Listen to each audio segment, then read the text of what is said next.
So thank you everyone for following our coverage of the Apple event so far, and we wanted to kick things off with a very special video. And today we have Joz and John Ternus with us to talk about the new iPhones. We also have a special guest in Lance, and make sure that you stay tuned for part 2 of this interview, which is going to be over on their channel, so check it out right after this.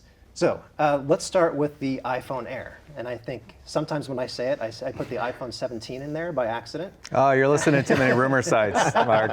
But I think, I'm assuming it was on purpose. Like you wanted to create like a separate model within the family. This is not just like a follow-up to the iPhone 16 Plus or— Oh my God, no. Right? It's definitely not that. So how did you decide to make this? And I think the most important question is, who is it for? You want to take it, or you want me to start? Sure, I can start with that. Look, I think this is something we've been thinking about for a while, right? We're really excited about this, and as you've probably seen, as we've been pushing on our technology developments, things like Apple Silicon and the efficiency there, and of course now it's not just the A19 Pro, but also C1X and N1.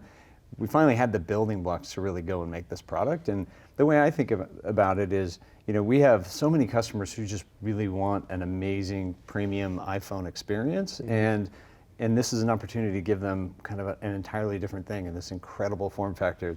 It's been so fun to watch people just pick it up and that first reaction of, oh wow, right? and you know, and it's also then enabled us to really kind of push the pros and let the pros be more pro. So this was really kind of a rethinking of the iPhone lineup, and we were so excited to announce it yesterday.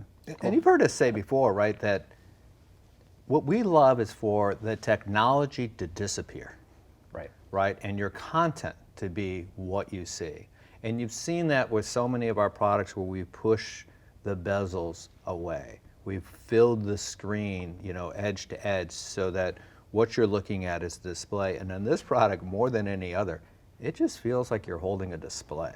Mm-hmm. You know, you're holding your content. It's just kind of that realization of that love that we have where technology disappears and it's just you and your content. And we love that, and it really achieves that.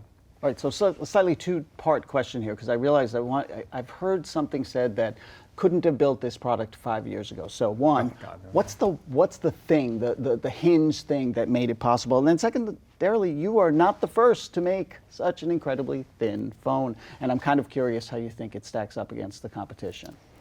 Well, I think it's amazing. Well, look, I think for us to build this product, it has to be a great iPhone, right? Which means it has to have great performance. It has to have an incredible display. It has to have great battery life. It has to have, you know, great camera. And so it wasn't just one thing we needed. It was lots of things we needed. We needed advancements in, you know, our materials development, right? Ceramic shield on the back to be able to create that hollow plateau where we can put so many of the components. We needed to really push the state of the art in miniaturization. If you look at the inside of the iPhone Air, almost the entire phone is living right up there in that top, in that plateau, and we need the efficiency of Apple Silicon. So it was all these pieces that had to come together to be able to build a product that, yes, is incredibly thin, but also is every bit the iPhone experience that you'd want to have.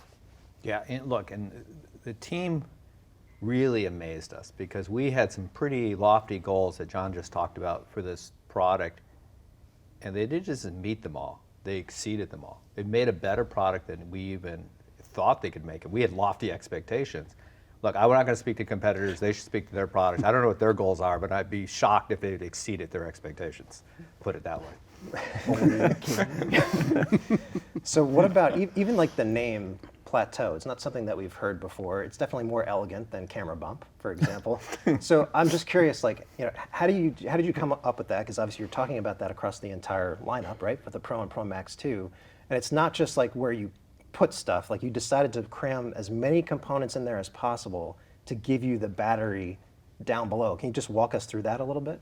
Yeah, I think actually plateau is the way we've always kind of described that area of the phone. It was new for me. But it's new to use it in public. Yeah, it might not have been used in public before. But yeah, I think the idea here, one of the big advancements, again, as I was saying, with ceramic shield on the back, you know, we milled out the inside of that, right? So it's effectively like a shell, right? And that created that extra space because Yeah, I mean, like I said, we want to have great battery life, and so we wanted to take up as much of the area of the phone with battery as possible. And so by really taking advantage of that space underneath the plateau, that allowed us to free up that space. The other thing is, as you know, we made this phone eSIM only, right? That big SIM card is just a giant piece of, honestly, kind of wasted space inside the phone, and we were able to take that out. Right. And I really like to think of it as the floppy disk of a mobile phone. That's exactly perfect. Yeah, That's amazing. exactly it. And it's not that big, but when you're talking about a phone that thin, It's It's huge huge. inside that It's phone. huge. Yeah. I mean, yeah, right. When you take it out, you maybe think it's not that big, but when you're looking at the inside of the phone and how are you going to get as much battery and as much performance as possible, it was a big piece of real estate. Yeah. So little room to work with. Everything's so tiny, and this is, the thinnest iPhone you've ever made. But it's not the first of your thin iPhones. You've certainly made others. Notably, I remember reviewing the iPhone 6, 6 Plus, and I also remember, that there was something called bend-gate. People were purposely torquing it, bending it. So now, I'm curious, and I'm sure you've thought about it. Are there concerns, one? And what have you done to prepare this iPhone Air for what is going to be maybe a difficult life? Well, I think one of the amazing things and exciting things about this phone is you heard us say it in the keynote, but it is more durable than any previous iPhone, and that is 100% true. And durability, there's a number of factors, right? It has the incredible water ingress that we've had for years now on phones. The new Ceramic Shield 2, 3 times better scratch resistance, which is another factor of durability. Drop performance is exceptional. It exceeds our internal metrics for bend strength, right? And Which are pretty high. Which are really high, yeah. And that came down to the design of the system, the material choice, right? The titanium band around the side is really great from a strength standpoint in such a thin form factor. And then pairing that with Ceramic Shield and Ceramic Shield 2. Feel really good about the durability. Yeah, our team still, we talked about it a bit in the keynote. They chose the right material for each of these products, and the titanium here on such a thin product was key to creating an incredibly strong enclosure. So you've done the butt test. Can you catch? I knew that was not going to happen. It's okay, it's durable. Try to bend it. You know what? Why not? Go on, it's on me. Oh my gosh. Don't hurt yourself. so people can do this in Apple stores too, Wow. or just Oh, us? yeah. Well, Mark, you're probably stronger than Lance, I guess. That's better than a butt test. That's something. Yeah, I'm trying both ways. That's something. And like it bows, but it comes right back into shape, like barely bows, but like. Sure, if you apply enough load, you Yeah. can get it to flex a little bit, but But it goes right back. Yeah. That's the idea. It's kind of like a seismic building, right? It's the idea that it should give a little and then come back. I mean, I'm just curious because so much of it is battery inside of there. A torque like that, a flex like that, that's also something you engineer in to sort of support that, to handle that the battery can't be damaged by doing something like that? No, it's all part of the design. And if you see the battery, if you saw any of the components where you were walking around in the past couple days, we have a metal can on the battery, which also makes the battery itself, a much stronger component. And so, yeah, like I said, we feel really good about it. Yeah. Wow. And in terms of like anything this thin, you're going to make some trade-offs versus, let's say, a more powerful Pro model, right? So for the fact like you have a single camera, right, versus a triple camera setup over there, and then the battery life, while it's supposed to be all-day battery life, right, it's still less than the Pros. So I guess the question is, how do you decide to make the right, compromises or trade-offs, for this form factor? Yeah, I mean, I think the goal there was, like I said before, to make this feel like an amazing phone experience. And I think people coming from any of our previous phones are going to be really happy with that.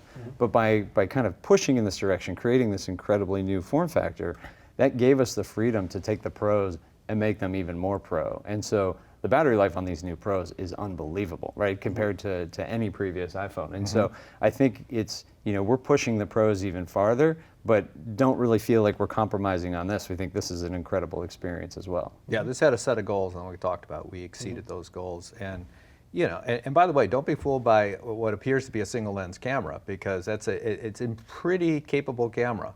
You saw in the keynote we talked about it. Can shoot at 4 different focal lengths, including having optical quality 2x telephoto. It takes incredible pictures.